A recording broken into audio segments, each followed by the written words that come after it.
Merci Saint-Esprit, merci pour ta présence au milieu de nous.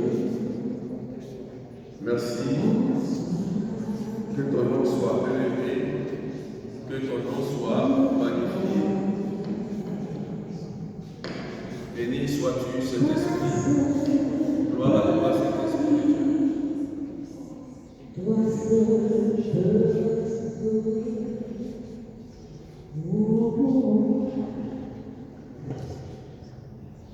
Paix et joie, on peut acclamer le Saint-Esprit.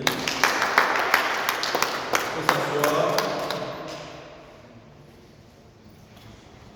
Je vous souhaite la bienvenue pour ce temps de séminaire que nous allons avoir sur 3 mois, du 22 mai et du 5 juin au 24 juillet. Le thème général d'aujourd'hui, c'est la délivrance des liens de famille. Amen. C'est très très important. On va commencer par un test d'appui. Le test d'appui que nous allons prendre tout à l'heure. Le frère, tu vas prendre un test pour nous. Le frère, voilà. On va s'appuyer sur un test précis. Et le test d'aujourd'hui, c'est Juge chapitre 6, versets 14 à 27. Juge chapitre 6, versets 14 à 27. Tu vas lire à haute voix, s'il te plaît. Alors, le Seigneur égala Gédéon et lui dit, avec la force qui est en toi, va sauver Israël du pouvoir et des Médians. Ne c'est pas moi qui t'envoie. Amen. Voilà, le premier verset dit, Gédéon, avec la force qui est en toi, tu vas sauver Israël. On dit que c'est toi le Gédéon de ta famille. Dieu choisit toujours une personne dans sa famille pour libérer sa famille. Et si tu es là ce soir, sache que c'est toi le Gédéon. Il y a une force en toi. Et cette force, c'est cette force-là que Dieu va mettre à l'œuvre pour te libérer de tous ces problèmes qui te minent au nom puissant de Jésus. Tu peux continuer, frère. Gédéon répond, pardon, mon Seigneur. Comment sauverai-je Israël? Mon clan est le plus faible dans le pays du Manassé. Et moi, je suis le plus petit dans la maison de mon père. Amen. Merci. Vous voyez, Gédéon dit, sa famille est faible. Sa famille est faible. Pour vous dire ici que il y a certaines familles où vous vivez des choses terribles. Ça peut être la misère, ça peut être la maladie, ça peut être la stérilité, ça peut être un célibat endurci, ça peut être un échec répétitif ou des esprits de limitation, ça peut être une stérilité. Vous comprenez? Et là, Gédéon s'inquiète. Il dit c'est lui le plus petit. Et qu'est-ce qui se passe? Donc, il y a une prise de conscience. Vous voyez, Gédéon prend conscience des misères de sa famille. Et la première chose à faire pour la délivrance des familles, c'est la prise de conscience. Si tu ne prends pas conscience de ce qui se passe dans ta famille, tu vas rester sur la terre des hommes et tu vas vivre la misère. Voilà, parce que les liens de famille, les liens de bonheur de famille ne nous empêchent pas d'aller au paradis. Ça nous empêche de détruire notre vie terrestre, nous limite. Donc je dois prendre conscience. Mais qu'est-ce qui se passe? Il est le plus petit et voilà ce qui se passe. Continue, frère. Le Seigneur lui répondit, je serai avec toi et tu bâtiras les Médianites comme s'il n'y avait qu'un seul homme. Gédéon lui dit, si je trouvais grâce à tes yeux, donne-moi un signe que c'est bien toi qui me parles. Continue. Gédéon s'en alla et prépara un chevaux et avec une mesure de farine, il fit des pains sans levain. Il mit la viande dans une corbeille et le jus dans un pot. Puis il apporta tout cela sous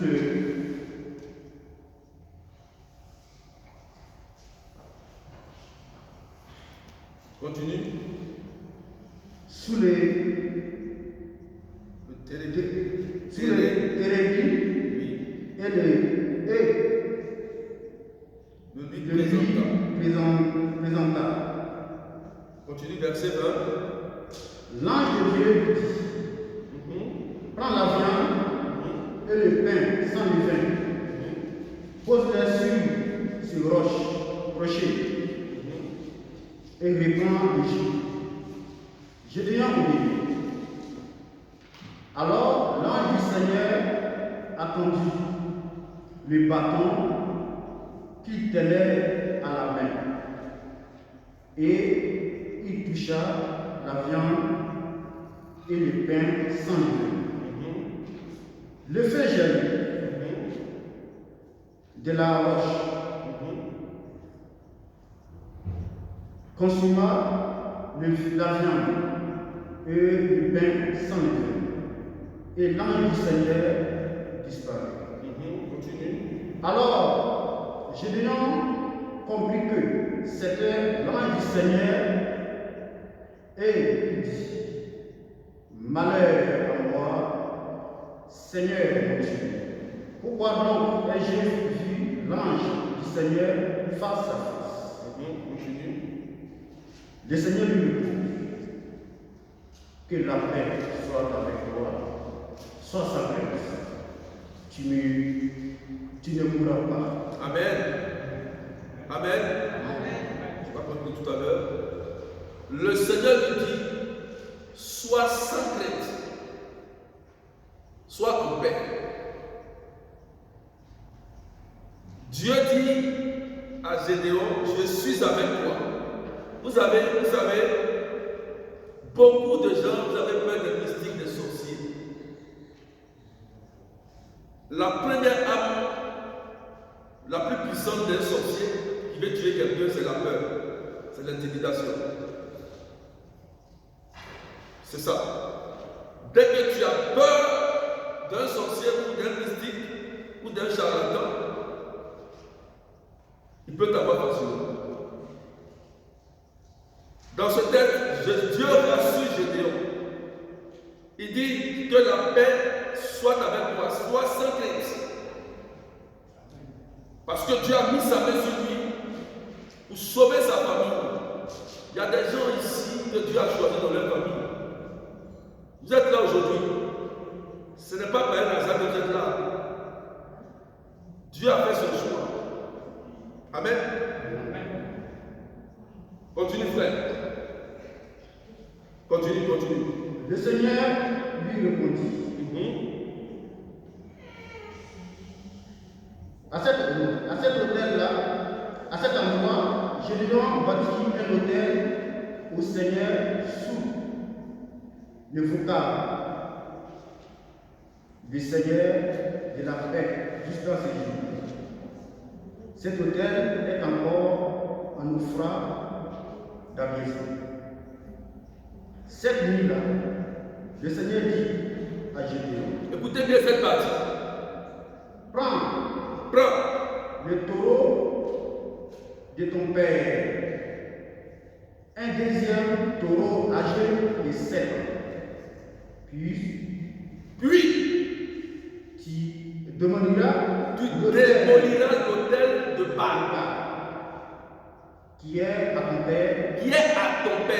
Et tu couperas le poteau sacré qui se trouve à côté de lui.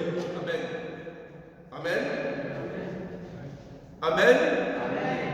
Dieu dit à Gédéon, avant que tu commences à me servir, il faut détruire l'autel de ton père et le poteau sacré. Frères et sœurs, combien de fois nos familles, nos parents, nos aïeux n'ont pas adoré des choses, des poteaux, des bois, des cailloux? Combien de fois? Ils n'ont pas connu Jésus. Ils n'ont pas connu Jésus. Donc avant que Gédéon ne puisse servir le Seigneur, Dieu va nous dire d'abord, il faut démolir l'autel. Tout à l'heure, l'enseignement que je vais donner, on va parler de l'autel. Je vais vous expliquer dans le moindre détail le sens de l'autel. Pour que vous compreniez mieux, c'est pour une délivrance totale.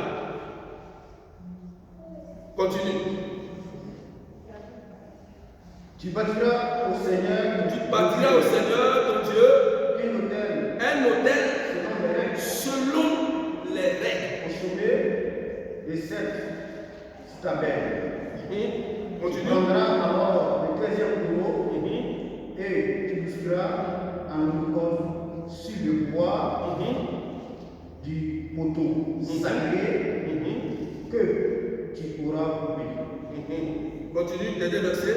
Gédéon prit alors avec lui 2 de ses serviteurs et fit ce que lui avait ordonné le Seigneur. Mais comme il craignait sa famille et les gens de la ville, plutôt que de faire le jour, il préféra agir de la nuit. Merci frère. Tu vas me prendre un autre verset de Deutéronome 18, 10 à 12. Ok, tout à l'heure après. Amen. Est-ce qu'on a suivi un peu? Est-ce qu'on a suivi? Gédéon fit ce que le Seigneur lui avait commandé de faire selon les règles de Dieu. Amen. La venue du Christ, la venue de Jésus est cette nouvelle alliance que nous devons bâtir avec Dieu. Cette nouvelle alliance se trouve dans le corps et dans le sang de Jésus. C'est ce qu'il a dit, le Christ. Amen. Mais avant d'entrer dans la nouvelle alliance, il faut faire quoi? Il faut renoncer aux autels, aux démons de ta famille. Sinon, ça va te suivre. Lamentation chapitre 5, verset 7 dit: nos pères ont péché, ils ne sont plus, c'est nous, les enfants, qui payons l'impôt cassé. Ne soyez pas ignorants. La première délivrance de quelqu'un, c'est la prise de conscience. Si tu ne prends pas conscience de ce que tu es en train de vivre, tu ne peux pas être délivré. Tu vas bon prier, tu vas aller à la messe, tu vas communier, tu vas faire ce que tu veux, mais les liens vont parler. Tant que le modèle que ton papa a fait depuis longtemps n'est pas détruit, des choses vont se passer dans ta vie, tu ne vas rien comprendre. Tu vas dire, mais ça fait 20 ans que je prie. Ça fait 10 ans que je prie. rien ne change dans ma vie, ça ne va pas. Il y a quelque chose qui parle contre ta vie. Amen. Amen. Tu as vu le verset? Tu as vu? Il faut lire. Et puis, il va commencer l'enseignement. Je n'ai pas commencé l'enseignement. On est en introduction. Si jamais tu en viens à oublier le Seigneur, Dis un peu fort, s'il te plaît. Un peu fort, s'il te plaît. si jamais Voilà. tu en viens à oublier le Seigneur ton Dieu, si tu suis d'autres dieux, Écoutez bien. si tu les sers et si tu le prosternes devant eux, je la laisse aujourd'hui contre vous. À coup, sur vous périrez.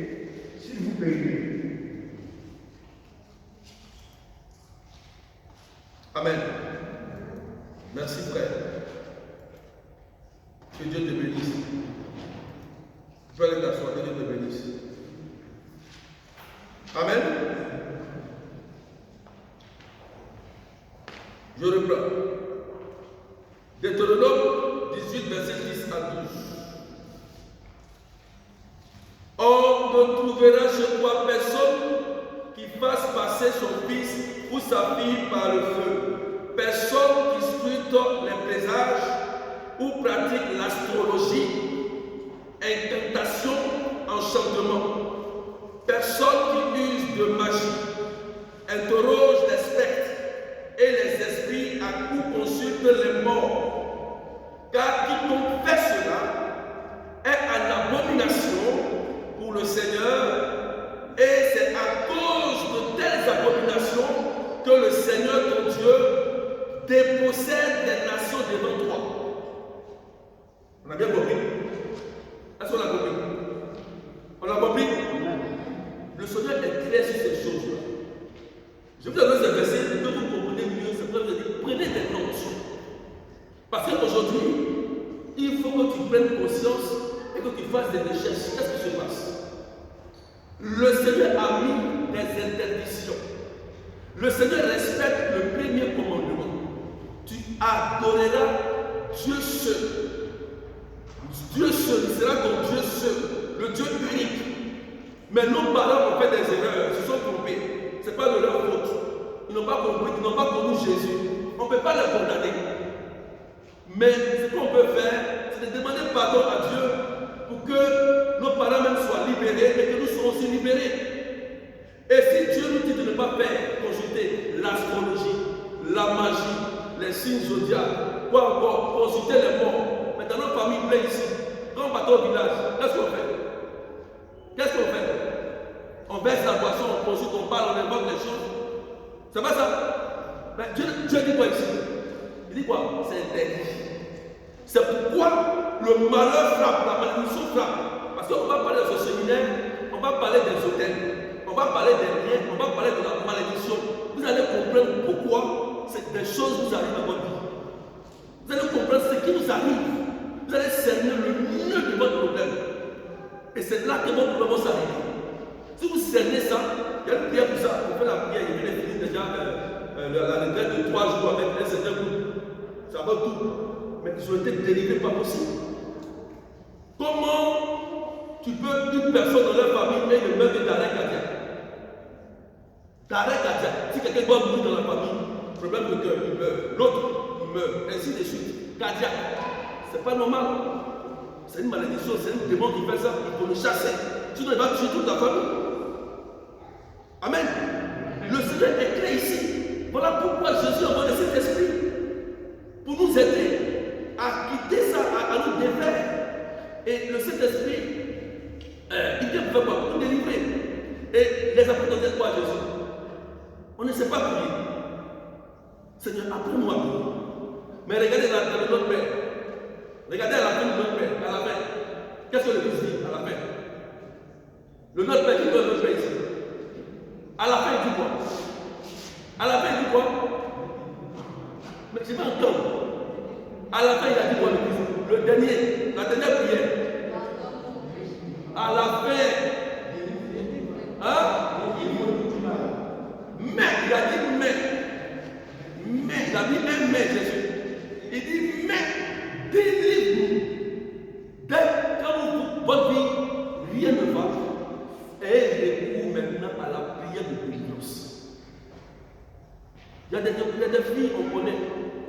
sérieuse. Mais il n'y a pas mariage. Lui, il peut avoir une entité qui t'a marié. Vous comprenez? Il peut avoir une entité. Des hommes aussi. Même chose. Il y a des choses comme ça qui existent. Vous ne savez pas. Vous êtes ignorants. Vous dites que non, Dieu m'a sauvé, il se baptisé, c'est fini. Non, non, non. Au baptême, lorsque tu renonces à Satan, c'est là que le combat spirituel commence. C'est pourquoi beaucoup de personnes, après la baptême, ils ont fui l'église. Ils ont fui l'église. Parce que tu as renoncé à Satan. Mais Satan ne va pas laisser faire. Vous comprenez pourquoi les gens fuient l'église? C'est ça, Satan est à l'œuvre. Donc vous voyez, tout ça c'est l'introduction. Pour que vous preniez conscience qu'on ne trouve personne chez vous dans votre maison qui pratique la sorcellerie, la magie, la divination, qui fait des rituels, des choses qu'on ne trouve pas. Et Dieu a été clair, c'est pourquoi je vous ai dépossédé. Parce que quand tu fais ça, tu attaques directement Dieu, tu brises le premier commandement. Dès que tu t'attaques à ça, tu t'attaques à qui? À Dieu le Père. Amen. À Dieu le Père. C'est pourquoi il a été clair. Amen. Mais je vais rentrer maintenant dans l'enseignement. Nous allons parler maintenant des hôtels démoniaques. Vous écrivez les hôtels démoniaques.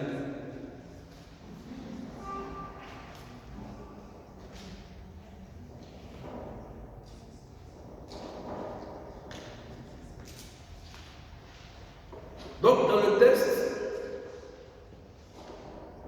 on a vu que Dieu a dit à Gédéon de renverser l'autel de ses parents et de bâtir l'autel de Dieu. Mais je vais vous donner un peu les éléments et les fonctions de l'autel. L'autel d'abord c'est quoi? Amen.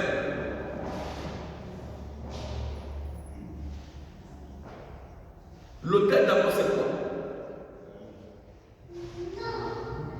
Amen.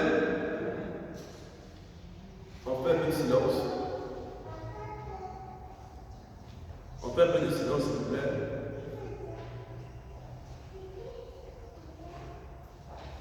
Et puis essayez de couper les téléphones aussi.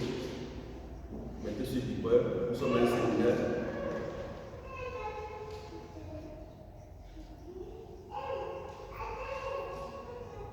Amen. L'autel. Vous voyez, avant de célébrer la messe, il y a l'autel que le prêtre fait. Ici, il y a l'autel.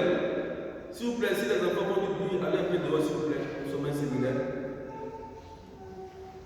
Ma soeur, Gladys, essaie de gérer ça. Voilà. Si, voilà.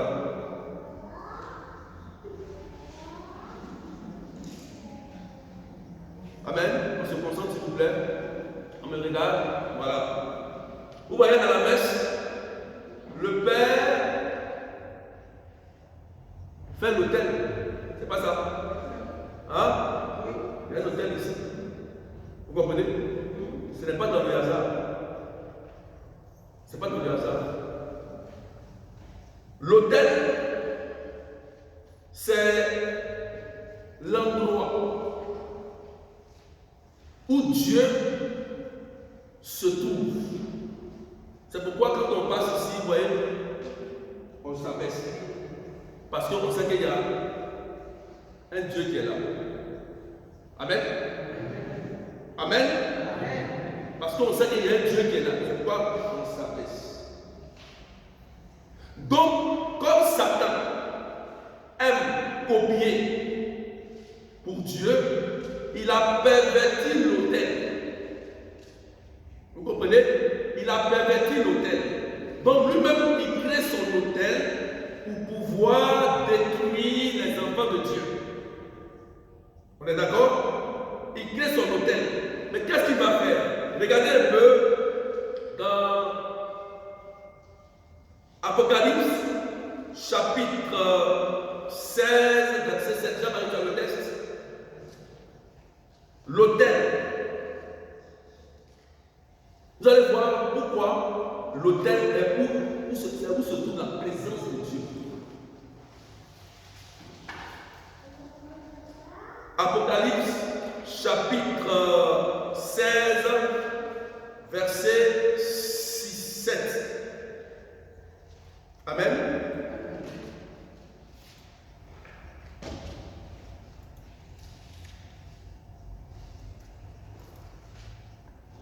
Apocalypse 16. Je vais le lire. Oui, c'est bon. Là, c'est bon. C'est ça? Vas-y. Alléluia, alléluia. Comme dit le Seigneur, la parole est vérité et ta loi est délivrance. Écoutons la parole du Seigneur qui nous parle. Dans l'Apocalypse, chapitre 16, verset 7, le Seigneur nous dit: et j'entendis l'autel qui disait: oui, Seigneur, Dieu souverain, tes jugements sont pleins de vérité et de justice. Amen. Merci. Et j'entendis l'autel qui disait. Je vous ai dit que l'autel, c'est où se trouve la présence de Dieu. Dans l'église, quand vous voyez le prêtre porter sa soutane, il est le gardien de l'autel. C'est lui qui sait comment fonctionne l'autel. Mais moi, je ne sais pas. Amen. L'autel parle.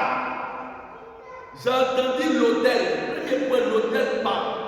Puisque c'est où se trouve la présence de Dieu. Donc l'autel a un langage. Amen. L'autel a un langage. On est d'accord? Mais dans le domaine de notre famille, comment le diable réussit à bâtir des autels maléfiques pour parler contre notre vie? Amen. Voilà pourquoi, quand vous voyez dans vos familles, les parents qui vont adorer, vont verser, vont dire, bon, par exemple, que ma famille, on se marie, qu'on réussisse, qu'on ait de l'argent, qu'on se marie, au nom de qui ils le font? Ils ne prononcent pas le nom de Jésus. Ils ne prononcent pas le Saint-Esprit. Mais quand ils le font, ils invoquent des esprits. Amen. Des anges déchus, des génies, qui après vont épouser par exemple toutes les filles. Et c'est dans ce contexte que quand l'autel n'est pas honoré, il y aura une réclamation. Ça veut dire quoi? Il y a deux choses. Première chose, quand les parents adorent, vous allez voir qu'ils vont sacrifier soit le mariage des filles, ou bien la réussite de tous les garçons. Ton grand frère, ton petit frère, ton petit frère, vous ne travaillez pas. Personne n'est marié. Ou bien des femmes qui ont beaucoup d'argent, mais qui n'ont pas mari. Elles ont tout, mais il n'y a pas mari. Il n'y a pas de mari. Tu es belle, tu as de l'argent, tu as tout, mais il n'y a pas de mari. C'est étonnant ça. Une femme belle qui a de l'argent, et puis il n'y a pas de mari. Est-ce que c'est normal? Tu prends un homme, il te laisse. Deuxième, il te laisse. Troisième, il te laisse de la même manière. Ça veut dire que c'est comme ça. Il faut s'interroger. L'autel est en train de parler. Au moment où tu veux te marier, avant le mariage, vous êtes bien, vous attendez très bien. Au moment où vous avez fait la dot, après la libation, on est invoqué. La dot c'est normal, il faut faire la dot. La dot c'est une réservation. Il faut réserver ta femme. C'est important, les hommes. Hein? C'est ça. Il faut la réserver. Mais comme c'est normal, le diable se cache. Il dit, bon, tu vas venir, tu vas me faire ta dot. Ils vont venir verser. Ils vont venir verser. Et il y a un frère, le jour où il s'est marié avec, il avait la dot avec sa chérie. Avant la dot, il s'entendait très bien. Le jour où il a fait la dot, les parents ont versé les choses, ils ont bien fait comme on le fait. Ils ont invoqué les esprits. Et le gars qui a fait ça, il a donné un caillou, une pierre. Il dit, le jour où tu ne veux plus de notre fille, tu ramènes la pierre. Mais la pierre qu'il a donnée, ce n'est pas une pierre qu'ils ont ramassée dans le vide. Non. Le jour où le monsieur a pris cette pierre, la femme a changé de comportement. Son cœur est devenu comme une pierre. Quand le monsieur part, la femme ne bouge plus. Elle est devenue comme un homme. C'est dans ce sens que j'appelle de ça l'esprit humain. Parce que quand tu prends cela, la personne qui a fait les rituels, il épouse la femme sans que l'homme le sache. Et la femme, son comportement change. Quand ça change, après elle va que l'homme aussi va commencer à changer. Va commencer à faire des choses bizarres. L'esprit qui est derrière la femme va aller maintenant attaquer l'homme. Soit détruire sa vie, soit détruire sa famille, ou bien détruire ses finances. Est-ce qu'on me suit très bien? Comment le monde fonctionne?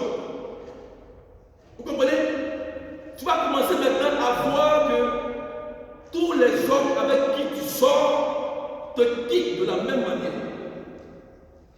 C'est ce que ça veut de ta famille. Ce n'est pas l'homme. Est-ce qu'on m'écoute? Est-ce qu'on m'écoute? Si tu remarques les mêmes signes dans ta famille, ça veut dire que ton problème vient de toi, de ta famille. Amen. Si tu remarques que dans ta famille, à partir d'un certain âge de 50 ans, les gens meurent, ils piquent une crise de folie, bien même pas la folie, c'est qu'il y a une modèle qui parle dans ta famille, il y a une malédiction. Il faut briser ça. Vous êtes d'accord? Est-ce qu'on me suit? On me suit? Beaucoup d'entre vous ici là. Vous voyez ce que je dis? Vous comprenez? Il y a des choses qui parlent dans votre vie. Donc l'hôtel là, ça part. Ça part. Et dans l'hôtel, c'est quoi? C'est le lien de sang qui est plus fort. Souvent l'hôtel, il y a une chose. Le lien même se trouve dans votre sang. Oui. Tu es le fils de ton père, tu es la fille de ta mère, tu as le comportement de ta mère. J'ai prié pour, dans la retraite que j'ai faite sur Messenger, j'ai une soeur pour qui j'ai prié pendant qu'on était dans la prière, j'ai partagé le témoignage. La fille dit qu'elle vit les mêmes choses que sa mère a vécues. Sa mère est décédée à 45 ans. Et elle a 33 ans maintenant. Elle vit les mêmes choses. À partir de 19 ans, ce que sa mère a vécu, elle a décidé de vivre les mêmes choses. Mais elle a commencé à s'inquiéter. Vous voyez? Et si elle ne vit pas, à 45 ans, elle va mourir. Oui. Parce que c'est les mêmes choses. On a prié pour elle, elle avait un cancer de l'utérus. Elle est guérie. Le cancer était parti. Ah, c'est parti. Quand on a prié, la couleur de son corps est devenue noire de ses pieds. Et quand on a utilisé l'eau bénite, le sel béni par un prêtre, le pied, le démon a lâché sa vie. Vous voyez, le lien se trouve dans le sang. Amen. Dans le sang. Ça dort dans sa sommeil en toi. Et le jour où tu te décides, tu dis que moi je vais entreprendre, je vais bâtir une maison, construire une maison, c'est là que l'hôtel commence à parler. À toi, tu veux construire une maison au village ici, tu vas voir. Toi, tu veux te marier, tu vas voir. À partir du moment où on te dit ça, c'est que l'hôtel va parler contre ta vie. Amen. Je vais vous expliquer. C'est tellement long l'enseignement. C'est pourquoi on a trois. Que vous comprenez mieux, parce que c'est une délivrance totale. Si tu prends conscience, tu seras libéré. Voilà. Et la prière, Jésus nous a donné le secret pour 4. dis Amen. Voilà. Si je parle de ça, c'est qu'il y a le secret pour briser ça. C'est pas ça? Amen. Alors, toi tu Amen bien. Dis Amen bien. Amen. Donc l'autel peut parler. Alléluia. Amen. Amen. Et si l'autel parle, c'est qu'il y a des personnes qui comprennent le langage de l'autel. C'est pourquoi dans vos familles, les gens qui pratiquent la magie des trucs, ce n'est pas n'importe qui dit hey, ce masque-là, on ne touche pas, c'est lui-là qui doit toucher. C'est lui-là qui est chargé de le faire. C'est celle-là qui est chargée de faire ça. Quand vous allez au village, vous partez, celle qui est chargée de faire ça, elle est là, et puis c'est elle qui pratique, qui fait les choses. Parce qu'elle connaît le langage de l'autel. Amen. Amen. Est-ce qu'on comprend? Donc, il y a des personnes qui comprennent bien le langage de l'autel. J'ai prié pour nous ceux qui viennent la prière ici. Elle n'est pas là. Elle n'est pas venue. Elle prend ses enfants. Elle est en France. Elle prend ses enfants. Elle va au pays. Il voit la famille. C'est gentil. Il faut voir la famille. C'est normal. Mais dans sa famille, il y a une dame qui est sa tante, qui pratique ce genre de choses, qui parle avec les morts, qui interroge des choses. Et c'est cette dame-là qui prend son temps pour laver ses enfants. Ils sont allés en séjour, ils ont pris d'aller ses enfants. Ses enfants disent qu'ils ne viennent plus en France. Est-ce que vous comprenez? Ses enfants disent, ils ne veulent plus revenir. Ils vivent en France ici, hein. Ils fréquentent ici, hein. Ils sont allés, la dame les a lavés. Les enfants disent qu'ils ne viennent plus. Mais elle a eu des problèmes. Elle a fait tout empêche de quoi? Je crois que c'était 3 enfants. 2 sont venus, mais il y a une qui vient ne vient pas, l'aînée. Il a fallu qu'elle fasse de la force. L'enfant maintenant, l'enfant arrive ici, il dit qu'il ne veut plus fréquenter. Elle a dit, mais moi ici, assis ici, derrière, à l'écoute. Et puis il lui a dit, voilà ce qui s'est passé. Le Seigneur m'a ouvert les yeux, il a dit, voilà. Et puis prions. Quand on a prié, on a brisé l'enfant pour ça à fréquenter. Amen. On a brisé ça. C'est ce que le Seigneur nous a dit ici à Deutéronome. Qu'on ne trouve pas chez toi quelqu'un qui fasse ce genre de pratique. Parce qu'il dit c'est ce qui a fait que la malédiction qui a frappé. Elle est chrétienne, mais c'est dit que comme c'est la famille,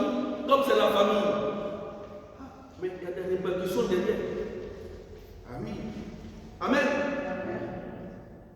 Donc il y a des personnes qui connaissent le langage de l'autel.